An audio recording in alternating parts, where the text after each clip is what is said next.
So another great thing about doing your experiments online is you can involve your audience. You can say, like, say if this was a live stream, I could be saying, well, do you think I should go pink text for the Xanthus hummingbird? Because, you know, I've decided to make the Xanthus hummingbird pink, not because it is pink, but just because I think it looks cool. It's what you call artistic license. Not that I have one. Fork in the road between thriving and starving artists is where I'm at. I really like your work. I can't eat lights. Okay, here we go, drawing the Xanthus hummingbird, getting through the alphabet now. It's getting exciting. Today I want to chat a bit about experimenting online, posting your experiments online, and also like your work in progress online, because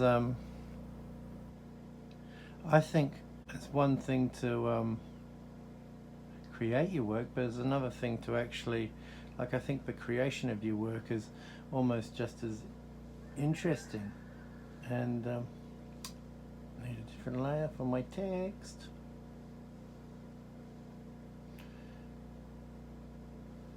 Now, question is, do I go pink? I'll go pink to start with. Let's go pink to start with.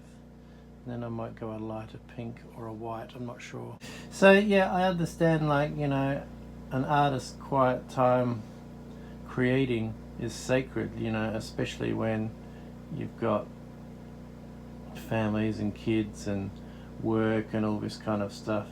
The last thing you want to be doing when you actually finally get time to create some art is to be going online and sharing it publicly. Well, the thing is, you don't actually have to be doing something like I'm doing and actually talking at the same time.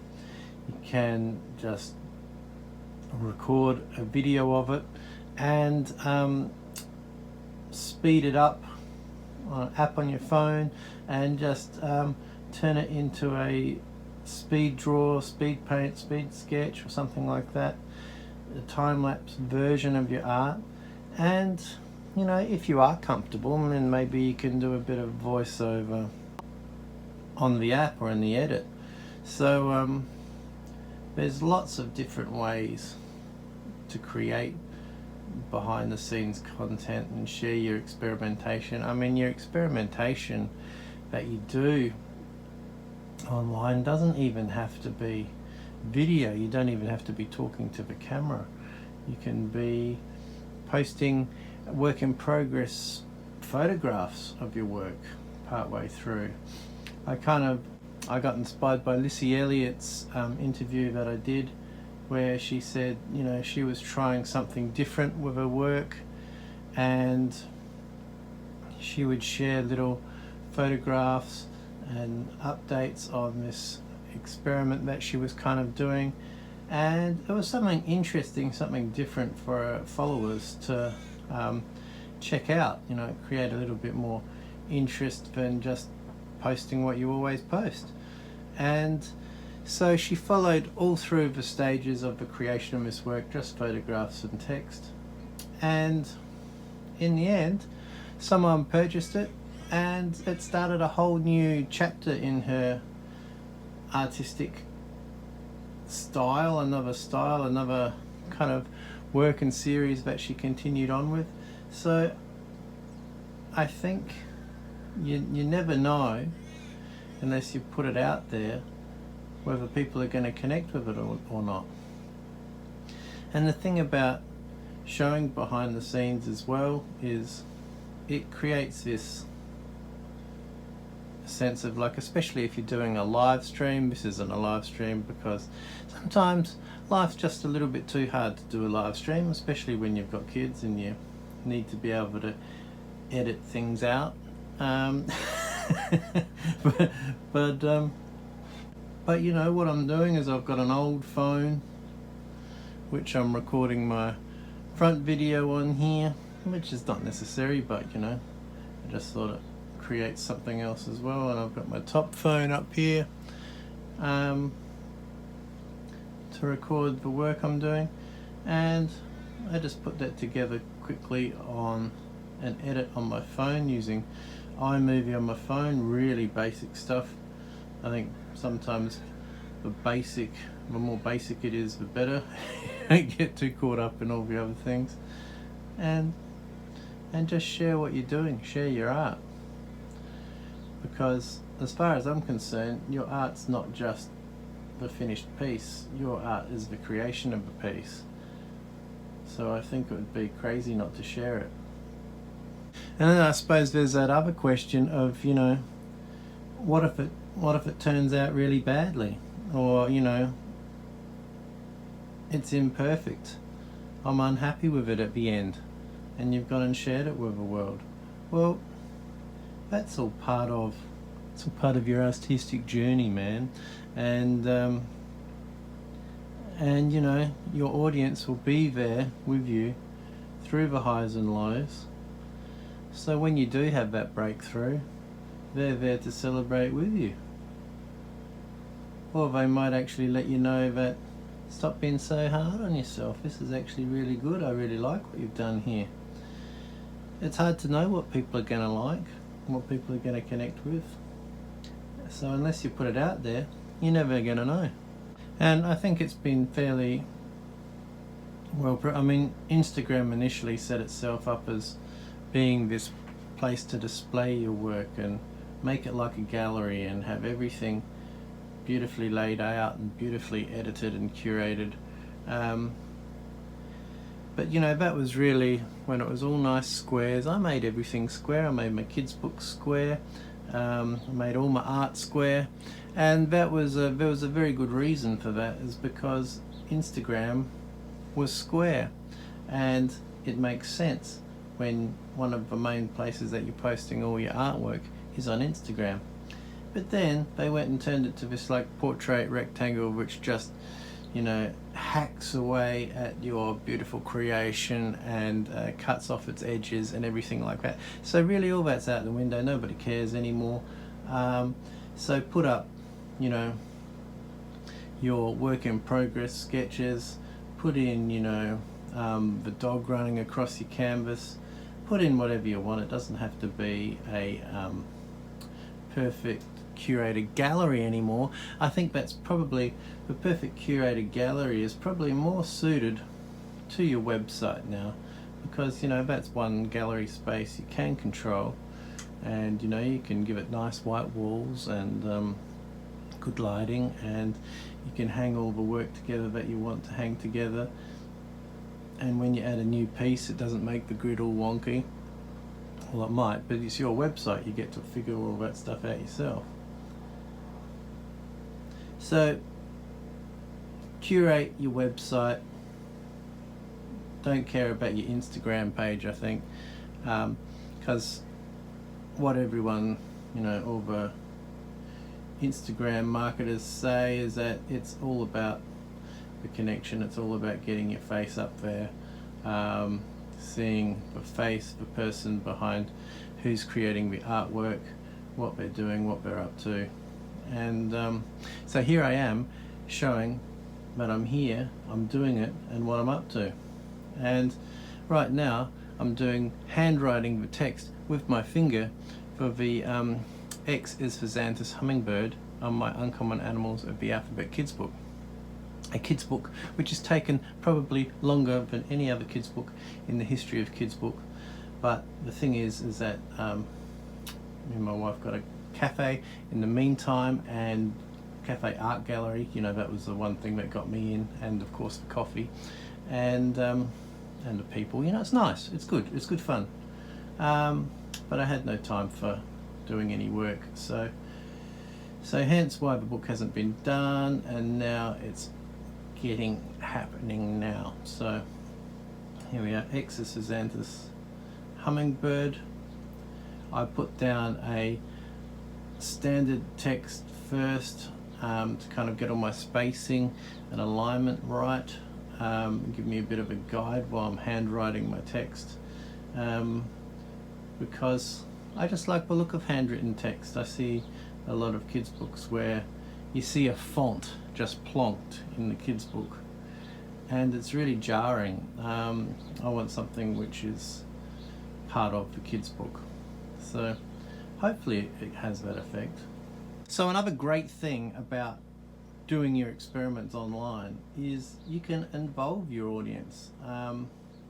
You can say, like, say if this was a live stream, I could be saying, well, do you think I should go pink text for the Xanthus hummingbird? Because, you know, I've decided to make Xanthus hummingbird pink, not because it is pink, but just because I think it looks cool. It's what you call artistic license. Not that I have one, but you know what I mean. And I could say, do you want pink text? Do you want white text? What looks better? What do you think? And by involving them in the conversation, either through photographs on a post or doing it actually live, and asking them live, it really creates a sense of connection between your audience and your artwork, which is, you know, it's invaluable. Because one thing people don't, part of the reason why people buy art is because of the art, and they like the art and they think the art's cool. And another part of the reason is because the people follow the story, they like the story behind the art, and the other thing is they like what the artwork says to them, or what it says about them. And or they might just like the story, they might like the person, they might be a friend or family of the person, or they might, you know, like what that person stands for or what that person's doing. And to give you my backstory, I mean, so the whole idea of the uncommon animals of the alphabet is because I've been reading kids' books to my kids because I'm a dad, and I'm noticing a lot in kids' books that elephants and tigers and pandas, they get way too much time in the spotlight. And not that they're any less important, but there are a lot of animals which just simply go unnoticed, and are completely unnoticed by kids. You know, occasionally the octonauts might put up a vampire squid or something like that, which is very good, you know, big ups to octonauts. But so the idea of this is to like showcase interesting, weird and bizarre creatures to children that they may have never heard before. And I kind of have a love for things interesting and weird, and a lot of them, sadly, like many animals on the planet, are endangered, in fear of becoming extinct.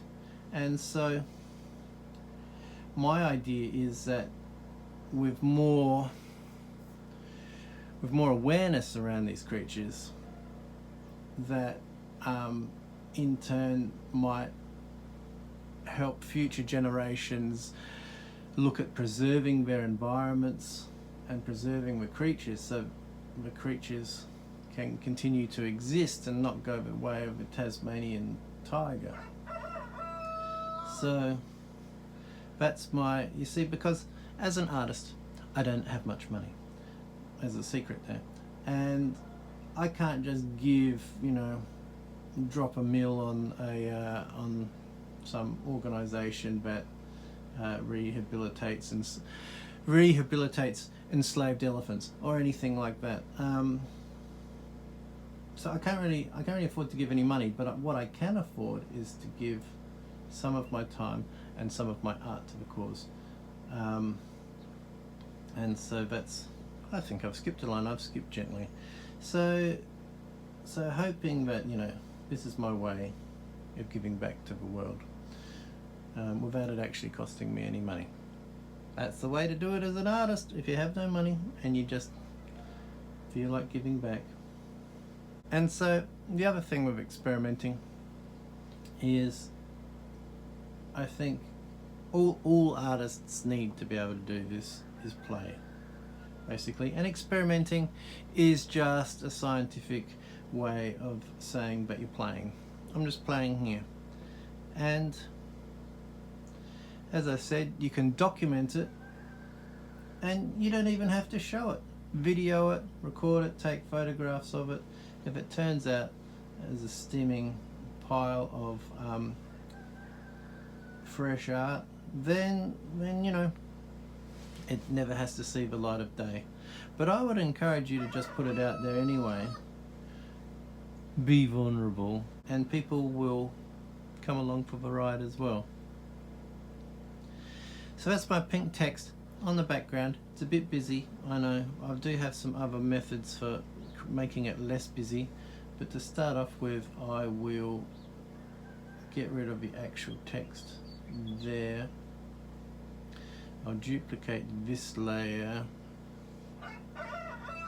and hit the alpha lock, and hitting the alpha lock I can then color in all that text.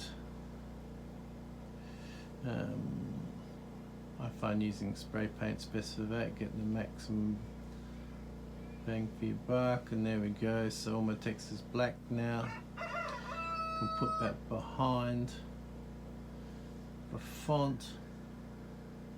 Now I'll take the alpha lock off because I'm going to probably do a bit of a blur. And so if I come in nice and tight, have a look at this and create my drop shadow and add a bit of Gaussian blur. I don't know how to say Gaussian blur. Gaussian blur, did I just say it? Gaussian blur. It sounds French. Gaussian blur. And you see, you can just blur it out a little bit like that.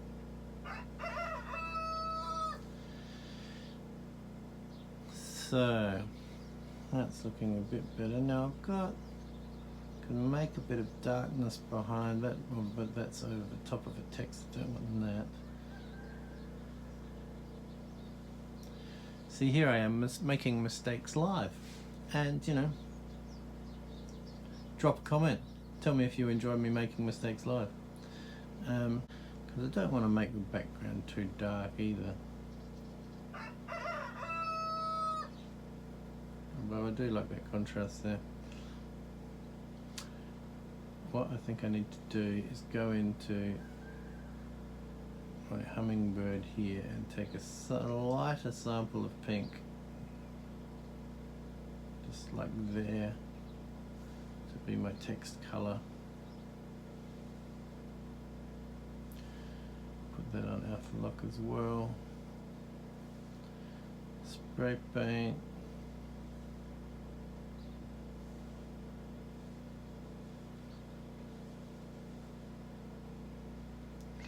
Brings it up a bit too. And you know, like if I was on a live stream, I'd go, does this look too dark to you? Is this page too dark? Because I can go out to the gallery and you can see all the other pages. You know, there's some light pages. Aardvark, Babirusa, coconut crab, Dumbo, octopus, electric eel, flying fish, Goliath beetle, howler monkey. See, howler monkey's a bit dark. Mortal jellyfish, a jumping spider, Komodo dragon, lynx, manatee, narwhal, okapi, platypus, queen charlotte, goshawk, ring-tailed lemur, salamander, Tasmanian devil, unicorn fish, vampire squid, water deer, Xanthus hummingbird. So X is for Xanthus hummingbird, a wondrous delight. In gardens and meadows they dance in flight. With tongues that uncurl, they sip from each bloom, crafting nests gently in nature's green plume. I actually got this one this time. Cool. Check you later.